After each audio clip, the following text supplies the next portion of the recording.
जिनके नाम में ही जगत संसार बसा है। संसार में कोई भी इनसे अछूता नहीं रहा है। पौराणिक कथाओं के अनुसार राम जी के जीवन के बारे में और उनके भक्तों से जुड़ी कई कहानियों से हम सब भली भांति परिचित हैं। कलयुग में भी एक ऐसे ही राम भक्त हुए जिन्हें हम तुलसीदास जी के नाम से जानते हैं। आज हम तुलसीदास जी से जुड़ी एक ऐसी ही सच्चाई को जानेंगे जिसे जानकर आप सभी हैरत में पड़ जाएंगे। तुलसीदास जी को कलयुग का सबसे बड़ा राम भक्त कहा गया है। ऐसा माना जाता है कि कलयुग में भगवान श्री राम जी के दर्शन पाने का सौभाग्य तुलसीदास जी को प्राप्त हुआ था।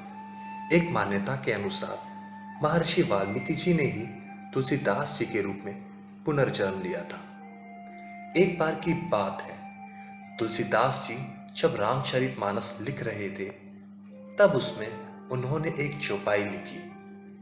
सिय राम मैं सब जग जानी, करहूं प्रणाम जोरी जुग पानी।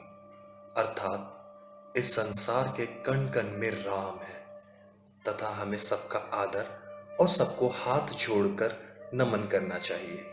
इस चौपाई के लिखने के तुरंत बाद तुलसीदास जी अपनी जगह से उठे और कुछ देर भ्रमण के लिए निकल पड़े।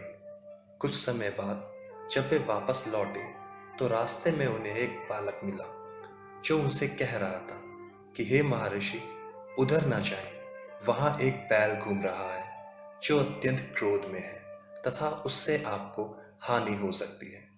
इस बात पर तुलसीदास जी मुस्कुराए और सोचने लगे कि अभी तो लिखा था कि सब में राम है। मैं उस बैल को नमन करूंगा और अपने स्थान पर चला जाऊंगा। पर जैसे ही तुलसीदास जी उस बैल के सामने पहुंचे, उस बैल ने उन पर हमला कर दिया और वे क्षतिग्रस्त हो गए। किसी तरह वे अपने स्थान पर पहुंचे और अपनी लिखी चौपाई को फाड़ने लगे। तभी वहां एक ऋषि पहुंचे और उन्हें रोकते हुए बोले कि हे मुनि, अपनी ही लिखी रचना को आप नष्ट क्यों कर रहे हैं? तब तुलसीदास जी ने उन्हें सारी व्यथा सुनाई। इस बात पर ऋषि मुस्कुराए और बोले कि चौपाई तो एकदम सत्य है, कण कण में राम है।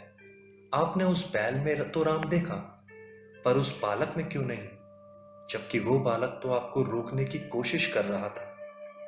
इस बात पर तुलसीदास जी ने मुनि को धन्यवाद किया और फिर से अपनी चौपाई लिखनी शुरू की। कहा जाता है कि स्वयं हनुमान जी ने तुलसीदास जी की यह परीक्षा ली थी। तो दोस्तों, ये थी आज की कहानी। मिलते हैं अगली वीडियो में कुछ ऐसी ही दिलचस्प कहानी के साथ। अपना कीमती समय देने के लिए धन्यवाद। जय श्री राम।